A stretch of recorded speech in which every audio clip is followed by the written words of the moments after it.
apakah pesugihan ya.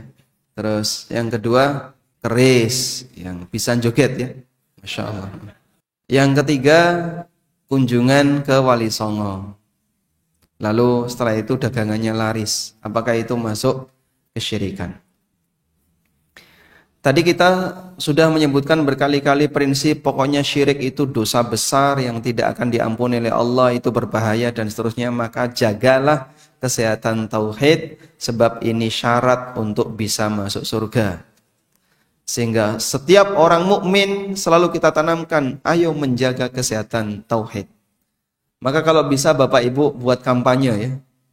Kalau banyak kan orang nempel kampanye, awas bahaya laten korupsi, awas bahaya HIV misalnya. Kita buat kampanye, awas bahaya syirik, tempel di mobil gitu. Jarang orang seperti itu, Pak. Karena bagi sebagian masyarakat, hal yang merugikan dan mengancam hidupnya itu baru pada sebatas ukuran materi. Misalnya penyakit, kemudian virus, dan seterusnya. Namun yang sifatnya mengancam akidah, itu jarang diingatkan. Akhirnya pelanggaran akidah itu dominan, cukup banyak. Baik, sekarang kembali kepada yang tadi. Kalau orang menggunakan pesugihan, sebenarnya ini masuk syirik atau tidak? Ya, syirik. Apa dalilnya, Pak? Karena mengatakan ini syirik, ini bukan, kita tidak boleh sembarangan. Rasulullah sallallahu alaihi wasallam pernah bersabda, "Man 'allaqa tamimatan faqad asyraka." Siapa yang gantung jimat, dia berbuat syirik. Pernah satu ketika ada orang pakai gelang. Gelang jimat ya. Lalu ketemu Rasulullah SAW, ditanya, ma hadza ya fulan? Ini apa? Orang itu mengatakan, ya Rasulullah, minal wahina. Ini gelang untuk perlindungan dari penyakit wahina.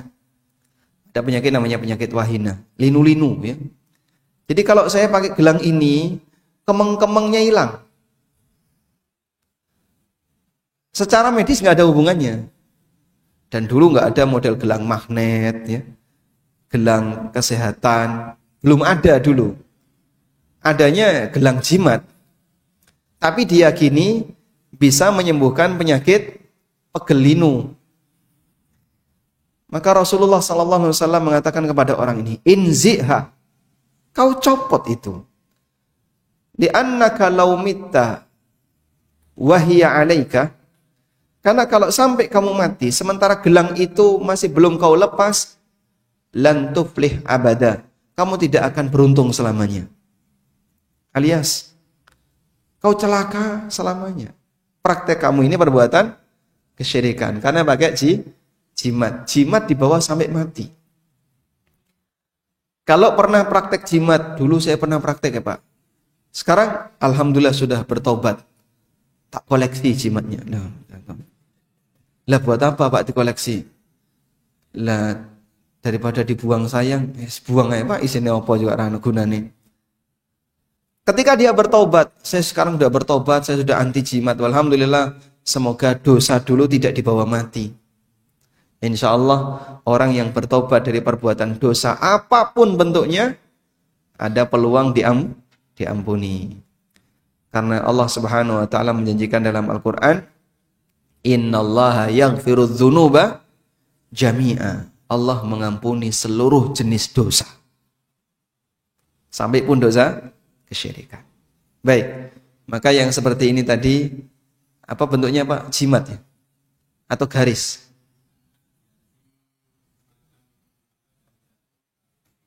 Jambi-jambi ditaruh di tempat tertentu? Ya, jadi itu ditaruh di depan pintu. Jadi ditaruh di depan pintu masuk itu. Tapi nggak boleh dilewati.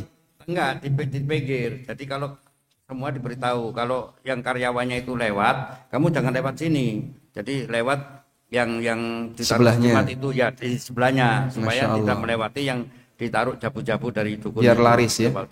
Iya katanya begitu. Mungkin disarankan itu lebih baik ditaruh di depan kasir.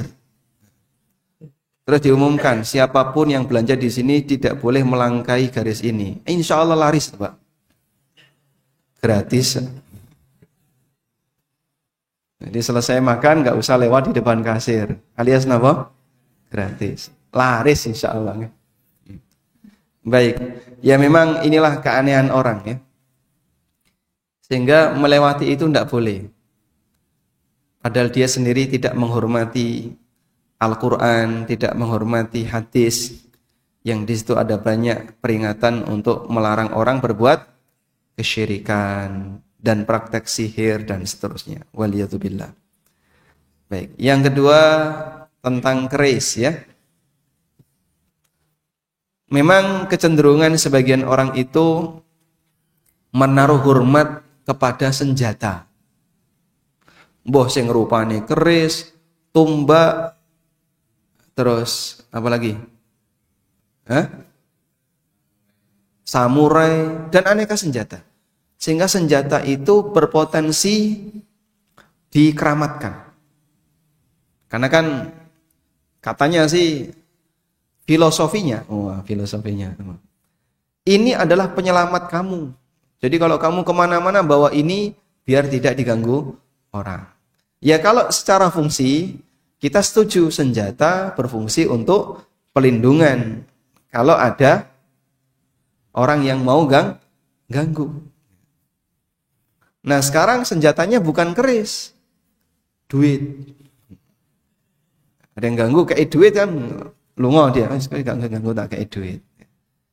Mana yang lebih aji, keris napa duit? Nggih? Yang lebih aji yang mana? Saat ini Pak, jenengan diparingi keris, kalau diparingi duit, milih pundi Pak? Milih duit.